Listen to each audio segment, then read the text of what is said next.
भयानक ईगल और इनविजिबल शेर। एक घना जंगल था। जंगल का राजा शेर बहुत ही शांत स्वभाव और ताकतवर था।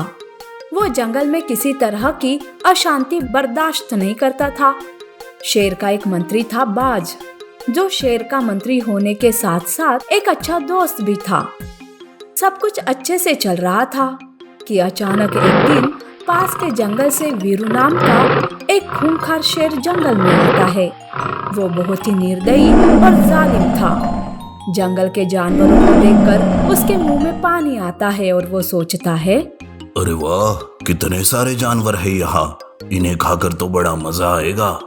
यूँ सोचकर वीरू एक एक करके बड़ी ही बेरहमी से जंगल के जानवरों का शिकार करने लगा। सारे जंगल में दहशत का माहौल छा गया। जंगल के सारे जानवर इस नए शेर के आतंक से डरे हुए थे। जब ये बात राजा शेर को पता चली तो वो वीरू को ढूंढते हुए निकलता है। कुछ दूर जाते ही शेर को वीरू नजर आता है, जो एक सूअर का शिकार करके खा रहा था। ये देख शेर को गुस्सा आता है और वो वीरू पर टूट पड़ता है। उन दोनों के बीच लड़ाई होती है। वीरू शेर की ताकत के सामने रुक नहीं पाता और वो सोचता है, ये तो बहुत ही ताकतवर है, इसके हाथों में मरने से अच्छा है कि मैं अपनी जान बचाकर यहाँ से भाग जाऊं। जान बची तो लाख हो पाए। यूं वीरू अपनी जान बचाकर वहां से भाग जाता है। सारे जानवर चैन की सांस लेते हैं। इधर वीरू भागते भागते एक खाई में गिर जाता है, जहाँ एकदम अंधेरा था, कुछ दिखाई नहीं दे रहा था। अरे बाप रे, मेरी कमर, ये मैं कहाँ आ गया? अब मैं यहाँ से कैसे निकलूं?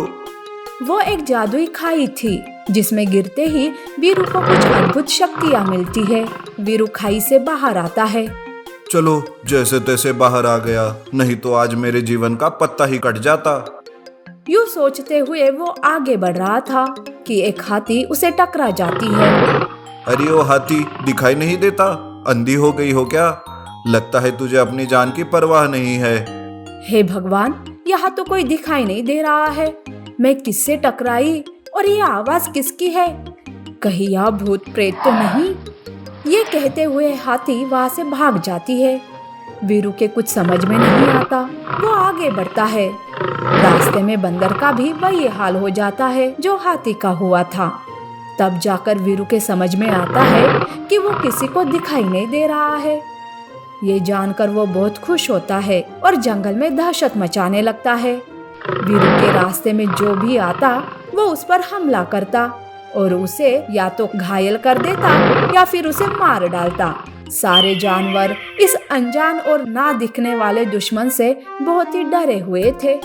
वो सब राजा शेर के पास जाते हैं। तब हाथी कहती है, महाराज, हमारी रक्षा कीजिए। जंगल में एक नया दुश्मन आया है जो दिखाई नहीं दे रहा है। वो कहाँ से आता है, किस पर वार करता है, कुछ पता ही नहीं चल रहा है। उसके हमले को देखकर ऐसे लग रहा है जैसे वो कोई भूखा शेर है। शेर के भी कुछ समझ में नहीं आता कि आखिरकार क्या हो रहा है। वो परेशान होता है और कहता है, देखो साथियों, हिम्मत से काम लो, मैं जल्द ही उस अनजान दुश्मन का अंत करूंगा। जब शेर ये बोल रहा था तो वीरू भी वही था।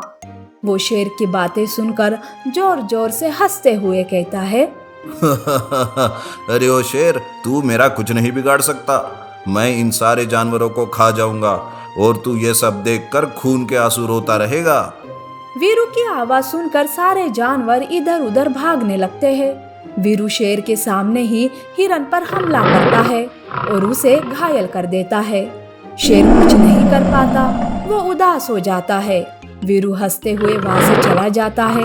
उल्लू वैद आकर हिरन के जख्मों पर जड़ी बूटी लगाते हैं। शेर बाज से कहता है, दोस्त, हमें जल्द से जल्द इस राक्षस को पकड़ना होगा, नहीं तो अनर्थ हो जाएगा। तुम सारे जंगल पर कड़ी नजर रखो और देखो कि कहीं वो दिखाई देता है क्या। हाँ, मैं अभी जाता हूँ। यूं बाज दिन रात जंगल पर कड़ी नजर रखता है, पर उसे भी कुछ नजर नहीं आता। वो उदास हो जाता है। वो थका हारा तालाब के किनारे पेड़ पर बैठकर सोच रहा था। 2 दिन बीत गए पर दुश्मन का कुछ पता नहीं चला। एक और महाराज की परेशानी और दूसरी ओर जानवरों का बेमौत मरना। मैं क्या करूं? कैसे उस दुश्मन को पहचानूं? यूं बाज सोच में पड़ता है कि तभी वहां तालाब के पास वीरू पानी पीने आता है। वीरू की परछाई पानी में पड़ती है, जिसे देख बाज चौंक जाता है। अच्छा, तो ये बात है। मुझे ये बात तुरंत महाराज को बतानी होगी। ये वो तुरंत शेर को सारी बात बताता है। अब हम उसे कैसे मारे? महाराज, मेरे पास इसका एक उपाय है।